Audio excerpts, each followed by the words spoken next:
Sir, NCRB का data आया है, उसमें आज उत्तर प्रदेश में कैबिनेट का ब्रीफिंग भी हुई, उसमें भी बताया गया कि उत्तर प्रदेश में जो क्राइम रेट है उसमें काफी कमी आई है। कई जो संगीन अपराध हुआ करते थे, काफी उनका जो परसेंटेज है काफी कम हुआ। किस तरह से देखते हैं कि किस तरह की ये जो पुलिसिंग कितनी बेहतर हुई है कि जिसकी वजह से आज हम लोग ये डेटा अचीव कर पाए हैं? उत्तर प्रदेश के आदरणीय मुख्यमंत्री श्री योगी आदित्यनाथ जी ने जो एजेंडा लॉ एंड ऑर्डर और क्राइम के लिए सेट किया है, मुझे इस बात की खुशी है कि उत्तर प्रदेश पुलिस उस पर सतत काम कर रही है और हमें ये अच्छी जो है उपलब्धि हासिल हुई है। नेशनल क्राइम रिकॉर्ड ब्यूरो एक इंडिपेंडेंट संस्था है जो पूरे देश के आपराधिक आंकड़ों को एकत्रित करती है और जिसके आधार पर ये हम डेटा जो उन्होंने रिलीज़ किया है उसके आधार पर हम संतोष जाहिर करते हैं और ये बहुत अच्छी बात है कि उत्तर प्रदेश पुलिस के जो हार्डवर्क है उसका ये परिणाम है जिसकी वजह से ये अपराधों में कमी आई है। सर, इस पूरे डेटा में एक चीज और जो अच्छी हुई है उसमें है कि जो महिला अपराध है उसमें काफी कमी हुई है और child against women and children में काफी कमी देखी गई। साथ ही साथ जो सांप्रदायिक दंगे हुआ करते थे उसमें बहुत ज्यादा एक तरह से कहा जा सकता है कि दंगा मुक्त प्रदेश की तरफ उत्तर प्रदेश बिल्कुल बढ़ चुका है। महिलाओं के प्रति अपराध के लिए माननीय मुख्यमंत्री जी ने जीरो टॉलरेंस की नीति अपनाई हुई है और जिसके ऊपर कड़ी कार्रवाई की जा रही है। ऐसे अपराधियों को बख्शा नहीं जा रहा है और इस पे लगातार उत्तर प्रदेश पुलिस ने सख्ती बरती है, जिसका परिणाम ये है कि न केवल क्राइम कम हो रहा है, लोगों के सोच में भी परिवर्तन आ रहा है। जो हमारे खास करके युवा पीढ़ी है उसके सोच में बहुत अच्छा परिणाम आया है बदलाव का, जिसमें वो हमारी जो बच्चियां हैं उनको एक बराबरी का दर्जा दे रहे हैं और उनके प्रति अपराध करने में जो है वो बिल्कुल हिचकिचा रहे हैं और जहाँ कहीं यदा कदा कोई अपराध होता है तो उसके संबंध में कड़ी कार्रवाई की जाती है। मुझे सबसे ज़्यादा खुशी इस बात की है कि उत्तर प्रदेश में पहले एसिड फेंकने के अपराध बहुत होते थे जिसमें बच्चियों के ऊपर बहुत दुष्परिणाम पड़ता था। वो एक ऐसा अपराध था जिससे एक व्यक्ति का जीवन जो है पूरा बर्बाद हो जाता था और परिवार का भी बर्बाद होता था। तो उसमें उत्तर प्रदेश पुलिस को बहुत अच्छी सफलता हासिल हुई है। न केवल ये क्राइम बहुत कम किया गया है बल्कि उनको सजा भी दिलवाई गई है।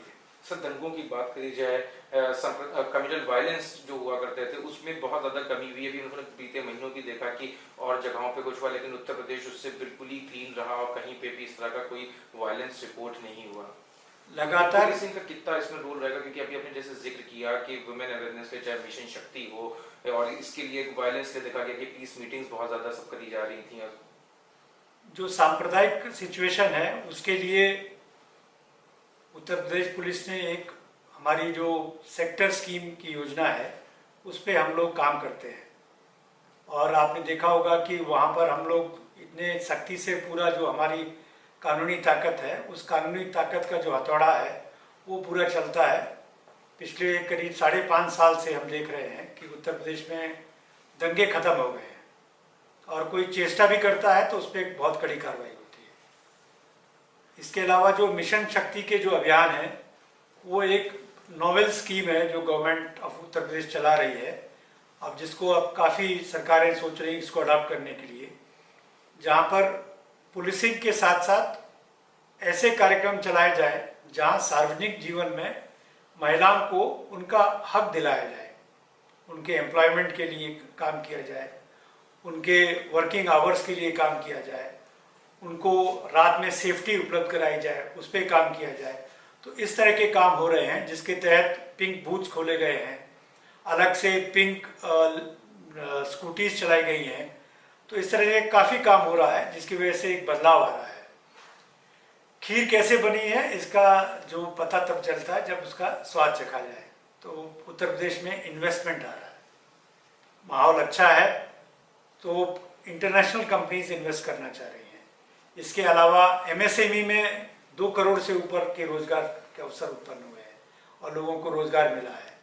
तो ये जो लॉ एंड ऑर्डर अच्छा है, क्राइम का सिचुएशन कंट्रोल में है, उसका परिणाम ये है कि हमारे यहाँ यूपी अब एक ड्रीम डेस्टिनेशन हो गया है इन्वेस्टमेंट के लिए। जो है एक और चीज़ है, कन्विक्शन रेट का भी बहुत ज़्यादा बढ़ा है क्योंकि अभी जैसे जो क्राइम हुए, चाहे वो पॉक्सो के अंडर में हो या उसमें जो फास्ट ट्रैक कोर्ट किया गया, प्रभावी पैरवी पुलिस की एक बहुत बड़ी चीज़ रही है कि कन्विक्शन रेट में की सज़ा भी बहुत जल्द मिल गई और जो आरोपी था वो अभी जेल में पूरी तरह से बंद है। उसके लिए हमारी बड़ी सिंपल स्ट्रेटजी रही है। हमारा उत्तर प्रदेश सरकार ने हमें बहुत ही अच्छा एक्टिव प्रोसिक्यूशन डिपार्टमेंट दिया है। तो प्रोसिक्यूशन और पुलिस जो फील्ड ऑफिसर्स हैं, इनका एक बहुत अच्छा मेल हमने सतत मॉनिटरिंग से कराया है और उस मेल की वजह से हमें प्रोसिक्यूशन के ऊपर कार्रवाई करने में आसानी हो रही है और उसके ऊपर निरंतर एक कार्रवाई करने की आवश्यकता होती है, क्योंकि हियरिंग्स कई बार लंबे चलते हैं। तो गवाहों को प्रस्तुत करना, एविडेंस को कोर्ट में प्रस्तुत करना, इसके लिए ये सतत काम हम लोग करते रहते हैं, जिसकी वजह से बहुत अच्छा परिणाम मिला है और लोगों को इसमें, अपराधियों को सजा मिली है। दूसरा, इसमें हमने कैटेगराइजेशन किया है। माफिया एक कैटेगरी है, महिलाओं के प्रति अपराध एक कैटेगरी है और संगीन जो अपराध होते हैं, बॉडी और प्रॉपर्टी ऑफेंसेस, वो एक कैटेगरी है। उस पर हमारा फोकस है। और लास्ट है जो बच्चों के प्रति अपराध होता है, उस पर एक फोकस है। तो जिसकी वजह से पॉक्सो एक्ट में काफ़ी कन्विक्शन हुआ है, जो रेप के केसेस है उसमें कन्विक्शन हुआ है और एक हमारे लिए जो एजेंडा है, सबसे टॉप एजेंडा रहता है कन्विक्शन जो है। काफी सवाल है, ये सारी चीजें आपने जो बताई, इस पे कितना प्रभाव ये जो पुलिस की माफियाओं के खिलाफ अभी अपने कैटेगराइजेशन की बात करी, ऊपर से जो बुलडोजर की भी कार्रवाई, गैंगस्टर एक्ट में कार्रवाई भी, इससे कितना क्राइम और डाउन आ गया कि मतलब पहले जो लोग बाहर निकल के सोचते नहीं थे, आज जो इस तरह की कार्रवाई भी है उसका कितना फ्रूटफुल परसेंटेज देखने को मिलता है कि लोग खुद ही डर के कोई अपराध में लिप्त नहीं होना चाहता है। जो जो कानून में प्रावधान है, पहले इनको इस्तेमाल नहीं किया जाता था। इस सरकार में 5 सालों से हम लोग इन प्रावधानों को इस्तेमाल कर रहे हैं।